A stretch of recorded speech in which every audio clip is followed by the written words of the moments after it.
Hey folks, welcome back to the channel, it's Angel, and today we have a bit of an ugly duckling to look at here. It's just released. This is the Rara Avis Sim's Zippy Sport. Now yes, it looks like somebody took a T-34, put it in a vice, took the turret off, and turned it into an aeroplane. Rough description, but it also looks like someone made it in Minecraft. A little bit. Now, this is the Green Sky Zippy Sport. It's a single-seat, single-engine monoplane designed by Ed Fisher of Race Air Designs. It's marketed for amateur construction by them in Hawthorne, Florida. Now, it was first flown in 1986, and it's either fitted with a 50-horsepower Rotax 503 or other engines, including VW Aero engines. This model has that VW Aero engine. Max speed of 115, cruises for about 100, and it can do about 2 hours of flight. Now, this was brought to us by Rara Avis. It costs about £10, so about $12–15. You can get it on Flightsim.to. There'll be a link. Now, what's it got? We have custom PBR textures, 3D prop blur, not a plop blur, that's a whole different mess. It's obviously a detailed 3D model. Uses the stock pilots. Thank you, I like this. 3D gauges, 3D wing ribs, custom camera positions, there's a paint kit included, windscreen icing, custom animations, 6 different liveries. Now 4 are included with the package here. 2 you can download for free on Flightsim.to, that's because they are the John Player Special and Golf liveries. They obviously have brands on, so they release those as a free separate thing rather than being part of the package. But you can get them there too. Now it has custom plexiglass texturing, custom decals, smoke and tyre effects, door animations, animated landing gear suspension, uses default FS 2020 glass gauges, which is the engine instruments we'll see in a second. There are checklists and windscreen rain effects. So let's head inside here and take a look at this little plane. In fact, we'll go outside first. Now, I always like to look at the landing gear. It's one of my first ports of call with any model. And that is a nicely detailed little tailwheel there. Not a very complicated aircraft in its overall appearance, and one of the nice things about the new sim, of course, is you can rely a lot more on the materials to give you texture. It's simple on the outside, but it's also tiny. But tiny also lets you do a lot with detail. Look at those bolts. And that metal has that slight patina to it of steel. I like that actually quite a lot. Looking up here at the prop hub. That is very nicely detailed, actually. I like that a lot. Now, it is a weird shape, and it's not a very big aeroplane, and there's your fueling port on the side to the one tank in the front, right behind the engine. She is a very simplistic aircraft. Now, obviously, I can't see in there, but look at the detailing on the wings there with the actual ribs inside the actual wing, fabric covered, of course. Let's go inside and take a look at the cockpit, shall we? So this is what we've got in here. We have, of course, lots of visibility there. Animated pulleys, etc. for our control cables. We have a suitcase in the back. That is always nice to have. I can open... Oh, that's adorable. I love that. Little balsa wood aeroplanes in a beautiful travel suitcase. That is a nice little feature. They didn't have to do that, but that's kind of cool. I'll give them that. That's a nice little feature. So, of course, we have got a basic handheld radio, the sort of thing you'd find in an experimental ultralight type. Let's click the door. The door does, in fact, open. And, of course, our rudder pedals down here with toe brakes. Very simplistic. This is the stock engine kind of display you see from the Husky and a few other aircraft of late. I actually really like this design. It's kind of simple, but it works. Let's turn her on, shall we? So, master battery. Alternator. Now we only have one mag. Although it's got multiple positions on this, so it will go through all 2 plus. We have fuel cutoff, which I believe is to cut off there. Let's make sure this is set. That is our mixture. That is our throttle. That is our primer. An engine starter here. We also have transponder there. Nice simple instruments. Let's give it a start, shall we? Oh, hello. So, very light aeroplane, so it's going to crawl a little bit when it first spins up because there's always an initial surge. Let's close this. Let's get our head centered. I actually like that positioning there. An outside position down by the gear. That's actually kind of cool. Let you watch the landing gear. We'll check that out when we actually do come into land. Let's turn my head on here.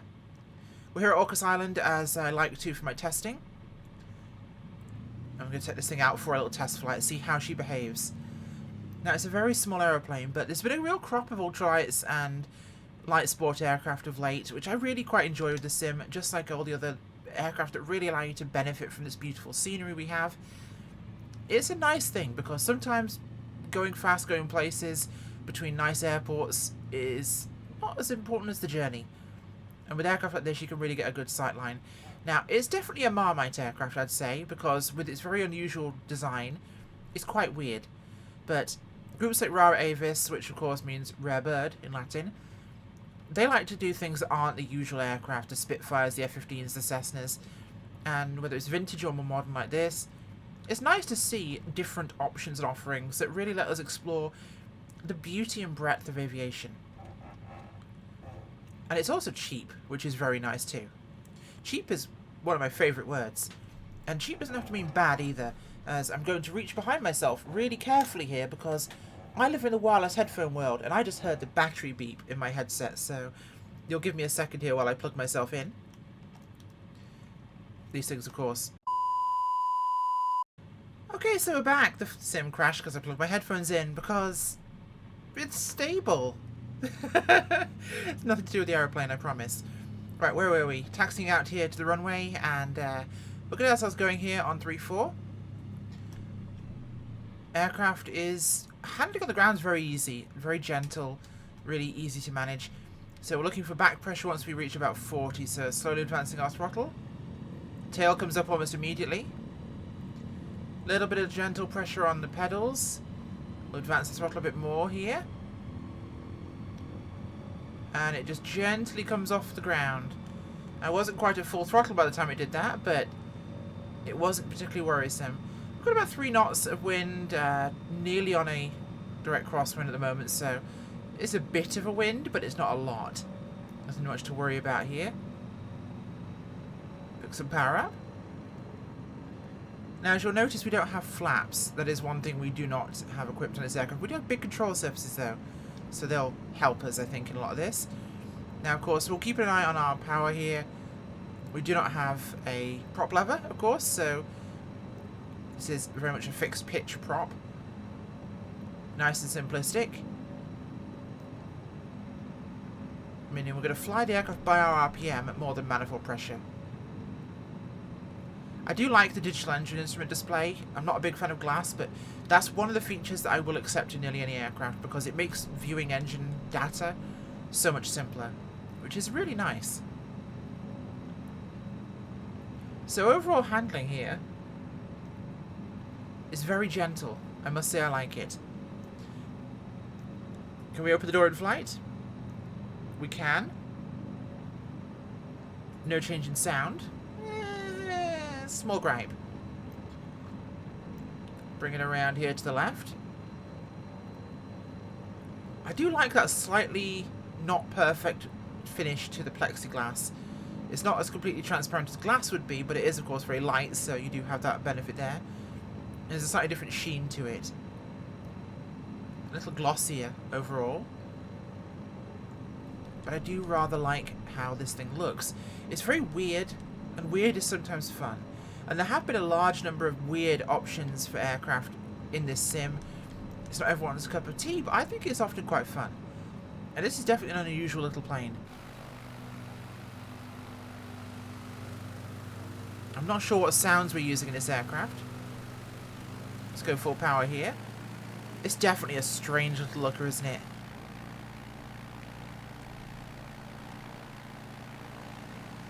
The sounds are nice. It sounds a little choppy, but definitely a slightly higher RPM tone. I'm not sure what sound it does use, but they are nice. I have no particular gripes. They don't bother me in any particular direction, which is a good sign. If they're not perfectly accurate, I don't know any better. I've never flown one of these before. But it sounds appropriate, which I think is one of the big things for me when it comes to this sort of thing. So our airport's down there. We're a little high up right now, so I'm going to start dropping us down here and widen out our downwind leg. It's not a complicated aircraft. There's not a huge amount to talk about. It is nicely put together. That is for certain. So if we see some other offerings from Rara Sim, I would be pleased. Because Rara Avis, sorry. Because they do put together a well-made aircraft. They released their Whittaker Ultralight for free on Flightsim.to.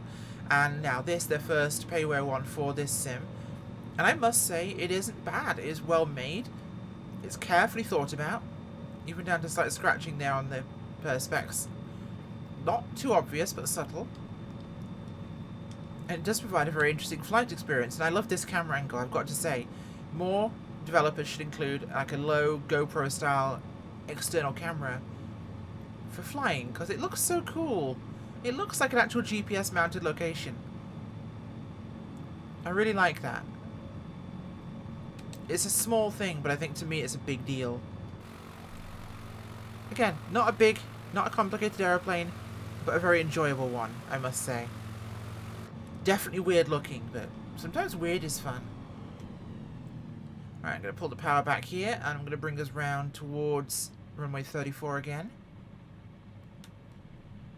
What's it like when I pull the power out completely? It's kiting almost into the...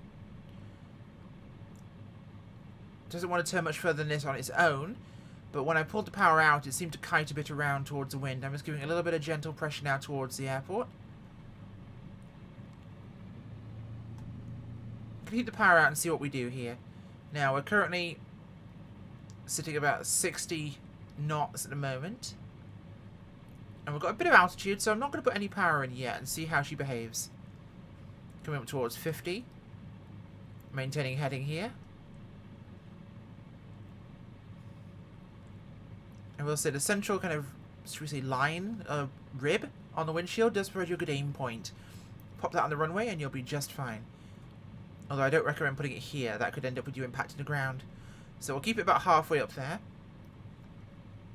I can feel myself blowing slightly to the right of the centre line here. So I'll keep our nose slightly off there. Little bit of power here. Just a gentle application of power. It really floats. I'm holding at this 50 knot mark. And it seems to want to stay here quite nicely. I'm giving it maybe a little opening of the throttle just to kind of give it a little bit of pull. But we're holding at about 50. With no real effort here. It's gliding down really nicely. No weird tendencies, no huge speed. Obviously we have no flaps, so we have to be aware of that.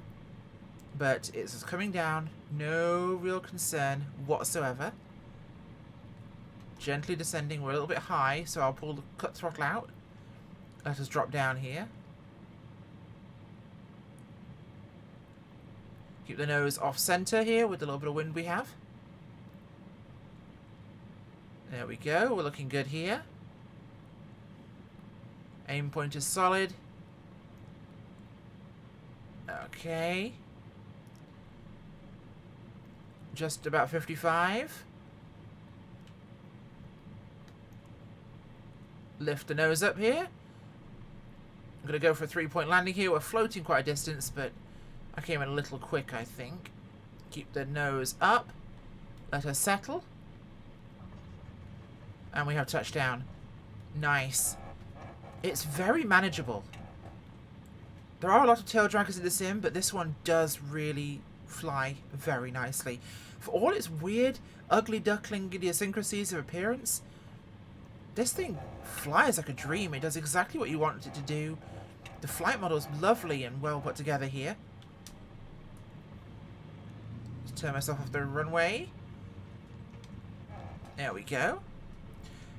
It flies really nicely and it lands beautifully. I was a little quick there, so I floated a bit more than I'd like to. But I wanted to make sure I had a good landing approach, especially with a little bit of crosswind.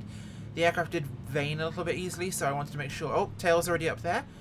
Oh, this is one of those old school kit planes that is definitely not landed until it's in the hangar and you're in the bar. As you can see there from the windsock, we've got a little bit of a slight gust. Maybe a knot or so. But it was enough to make something this small and light a little bit more lively than it would normally be. You're going to want to keep the taxi speed down. What do I think of this? Well, there's no GPS. Good. It's a tiny little aeroplane. It's got 2 hours of endurance. You've got basically no nav equipment other than your own eyeball out the window. It's a perfect little local flyer. Perfect little fun plane. Great visibility. A real retro feel to it. Even though it's not an old aeroplane, it has a real retro vibe to it with this styling.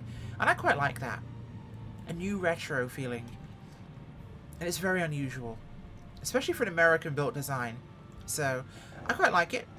And would I pay another £10 for it again? I think so, yes. Let's cut the engine off there. It is an ugly duckling, but it's a fun ugly duckling. That's definitely something I like. And it does exactly what it says in the tin. Everything worked as I expected it to. I didn't really find any faults that I could see. And as I've been doing some reviews recently where I've been given a product to review, this one I paid for out of pocket. So trust me, if I could find something wrong with it, I would. I'm always honest to you guys, and visually, it's maybe not my 100% cup of tea. Is that flickering? It is. There appears to be some slight flickering there on the top surface of glass.